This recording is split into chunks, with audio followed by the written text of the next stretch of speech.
Hi guys, welcome to our daily encounter.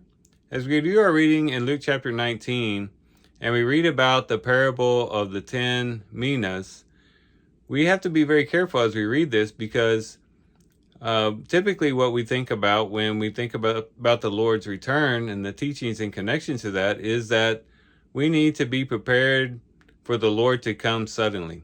That the Lord could come at any moment, that he could come this very second. And so we should always be prepared, always be doing the work of the kingdom so that when he comes, he finds us working.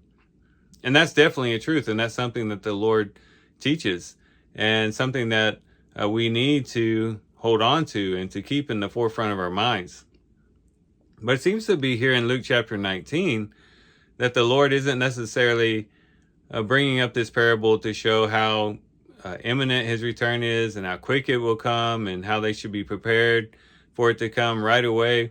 But it actually is a parable to teach them to be prepared if it doesn't happen right away. He says in verse 11, Now while they were listening to these things, Jesus went on to tell a parable because he was near Jerusalem and they thought that the kingdom of God was going to appear immediately. And so the Lord's trying to show them that there's going to be some time.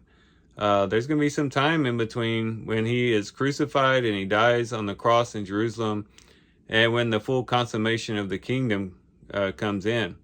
And so this parable has to be read in that context. And he goes on to talk about this nobleman who went out on a distant country to receive a kingdom for himself and then return. And then the whole idea is that he leaves to receive the kingdom, but he's gone for a while. And then he comes back to his slaves to kind of see what they've been up to and see what they had accomplished while he was gone. And a couple of these slaves do pretty well, but then there's a slave who didn't do much with what he was given.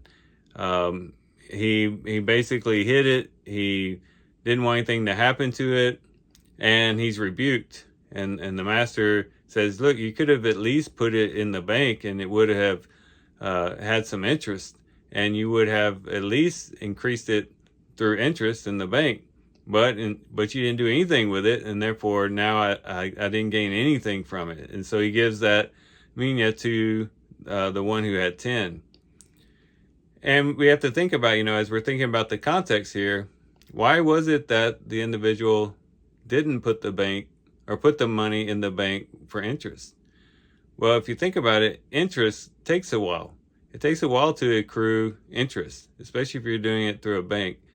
And it might very well be the case that this individual thought, well, he's leaving, but he's going to come right back. And so I better just hold on to what I've got so that at least I won't get in trouble for losing what he gave me. And so he didn't use it because he thought perhaps that the master would be returning shortly, instead of playing the long game. And this is something we have to remember as well. It is true that we need to always keep in the forefront of our minds the fact that the Lord could come at any moment, that he's standing at the door, that we should be prepared at a moment's notice when the Lord comes again. But we also need to hold in tension with that the fact that the Lord may not return right away, that it actually might be some time before he returns. And in doing so, we will also be more encouraged to get involved in perhaps the long game. That is, in projects and works and in ministries that might take a little bit longer to develop.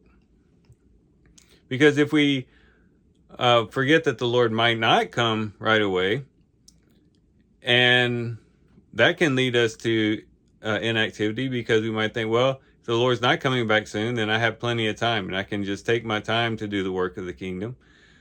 But if we solely concentrate on the fact that he could come very quickly and we forget that he may not come for a while, then we also might be involved in inactivity, because we might think, well, I don't want to get involved in this type of activity, or I don't want to try to begin to build this nonprofit organization, or I don't want to invest in the next generation of Christians, or I don't want to do things that will benefit people 10, 20, 30 years from now. I don't want to even cultivate my own spiritual life and spend a lot of time doing that because it's a long process. And we might begin to neglect things that kind of take a little bit longer to accomplish. And our long-term goals then get cast to the side because we're constantly thinking that the Lord might come. So why would I even waste time doing it? Because he might come before I even finish whatever it is that I'm doing. And so we need to hold these two things in tension. We should allow, the imminence of Christ's return, the fact that he could return at any moment, as motivation to get started, to get up off the couch and begin to do the work of the kingdom. But at the same time, not be afraid to do things that will take a lengthy period of time to accomplish, thinking that, well, it may all be for naught because the Lord will come again. We also want to be doing those types of works. So we want to have a good range of works to where we're, yes, doing things that have immediate results, but at the same time, we want to also be involved in works that might take a while for those seeds to begin to sprout and to grow and to produce fruit, to do those things that kind of take a while, so that we can be busy and not limited in the work that we do for the kingdom. And so hopefully this parable will help us to remember that sometimes we do need to play the long game. Sometimes we do need to prepare maybe for not only our generation, but for future generations, because it might very well be the case that the Lord doesn't return before then. And we need to be able to still be producing fruits for the kingdom if he doesn't return right away. So hopefully these are some things we can reflect on and think about as we do reading today. With that, guys, I do thank you for watching the video today. Hope you guys have a great day. Love you guys. God bless.